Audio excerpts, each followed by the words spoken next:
Israeli নৌবাহিনী অভিযান চালিয়ে গাজা অভিমুখী গ্লোবাল সমুদ্র ফ্লোটিলা বহরের একটি বাদে বাকি নৌযান আটক করেছে। বহরের কয়েকটি জাহাজে থাকা আন্তর্জাতিক কর্মী, যার মধ্যে সুইডিশ পরিবেশ কর্মী গ্রেটা থুনবার্গও ইসরায়েলের হাতে বন্দী রয়েছেন। বিভিন্ন আন্তর্জাতিক সংবাদ মাধ্যমে আটকের সংখ্যা প্রায় কয়েকশো বলা হচ্ছে। গণমাধ্যমে এই সংখ্যা 443 থেকে প্রায় 500 জন বলে উল্লেখ করা হচ্ছে।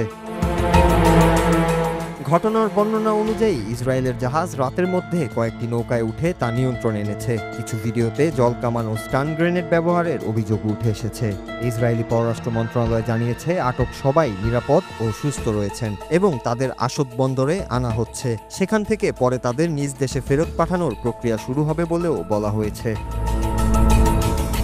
এই ঘটনায় তৎক্ষণাৎ আন্তর্জাতিক প্রতিক্রিয়া দেখা দিয়েছে। কিছু দেশে বিক্ষোভ, কূটনৈতিক নোট এবং সমালোচনা এসেছে। সমর্থকরা বলছে এটি মানবিক উদ্যোগ এবং সমালোচনাকারীরা এই নিয়ন্ত্রণকে অবৈধ বলে অভিহিত করেছেন। একই সঙ্গে আইনগত ও নৌবাহিনী সম্পর্কিত প্রশ্ন তীব্রভাবে উঠেছে। বিশেষত ব্লকেট ভাঙার চেষ্টা কি আন্তর্জাতিক আইন মেনে চালানো হচ্ছে তা নিয়েও চলছে বিতর্ক। এটি গাজার জন্য একটি সমুদ্রপথ তৈরি করার চেষ্টার অংশ ছিল। অভিযানকারীরা বলেন তাদের উদ্দেশ্য মানবিক সহায়তা পৌঁছে দেওয়া, আর ইসরায়েল বলছে এটি নিরাপত্তাজনিত বাঁধ ভাঙার একটি রাজনৈতিক প্রচেষ্টা। পরিস্থিতি এখনও গতি প্রকৃতি পরিবর্তনশীল। আটক নজির ব্যক্তিদের কিভাবে ফেরত পাঠানো হবে এবং বৈশ্বিক প্রতিক্রিয়া পরবর্তীতে কি মাত্রা নেবে, এটাই এখন বড় প্রশ্ন। Noor Raju, Bangla TV news desk.